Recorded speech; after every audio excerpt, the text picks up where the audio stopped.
வணக்கம் மக்களே, மத்தியானம் வணக்கம். மணி இன்னைக்கு சிக்கன் வாங்கிட்டு வந்தோம். சிக்கனோட லிவர் அந்த மாதிரி வாங்கிட்டு வந்தோம். அவனே குழம்பு வைக்கிறானா தெரியாது, சொல்கிற மாதிரி துவைன்னு இருக்கிறான். பார்க்கலான்னு நானும் துவை கொடுத்துருக்குறேன். இஞ்சி பூண்டு வெங்காயம் எல்லாம் போட்டு துழவுறான். வீடியோ எடுத்ததுக்கு இஷ்டம் இல்லை, அப்படியே மூஞ்சி சின்னதாக போச்சு. இவ்வளோ நேரம் குசியாக செஞ்சான், எனக்கு இஷ்டம் இல்லை. பாருங்கள், நேற்று போட்ட ட்ரெஸ்ஸை இன்னமும் அந்த பட்டனை போட்டுக்கிறானான்னு பாருங்கள். நல்லா தெரியுதா பாருங்கள். நானும் டெய்லியும் சொல்லினேக்கிறேன், கொஞ்சம் போட்டும் விட்டேன், ஆனாலும் அவன் போடல. இதுதான் அந்த லிவரு,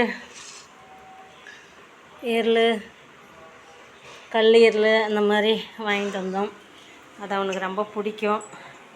அது வேவிச்சு மஞ்சள் பொடி உப்பு எல்லாம் போட்டு வேவிச்சு இந்த மாதிரி பண்ணோம்னா, ஃப்ரை பண்ணோம்னா நல்லாயிருக்கும். அது வேவிச்சு அதில் இருக்கிற விஷம் கிருமிகளெல்லாம் போயிடும் அப்படின்னு சொல்லுவாங்க. அதனால நான் வேவிச்சிருக்கிறேன். நல்லா துவைப்பா. ரொம்ப இஷ்டம் மணிவாசுக்கு இந்த மாதிரி கறி இதெல்லாம் துவைக்கிறதுக்கு இஷ்டம். தெரியாது நம்ம சொல்கிற மாதிரி. அது கொஞ்ச நேரம் செய்வான், அப்புறம் அவனோட குணம் சேட்டெல்லாம் மாறும்போது திருமாடி ஒரே இடத்த முறைச்சிட்டு நின்றுப்பான். அப்புறம் செய்ய மாட்டான். அப்புறம் என்ன கத்தினாலும் அது செய்யறதுக்கு வரமாட்டான். ஒரு சில நேரம் சொல்கிறத செய்வான், சில நேரம் செய்ய மாட்டான்.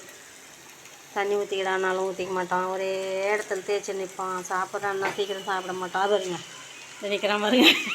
நான் சொன்னது கைக்கே பட்டான் பாருங்க. கையில் எடுக்கூடாது. தாய்ப்பா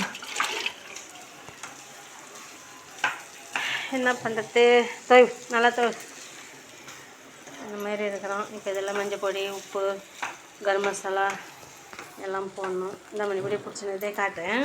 இதே காட்டி துவையினு கரம் மசாலாலாம் எடுத்துன்னு வரேன். அது காட்டு.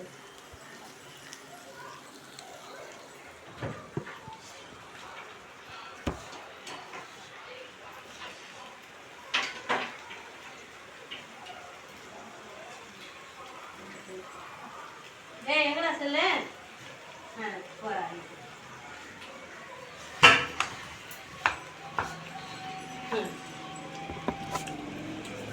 போடா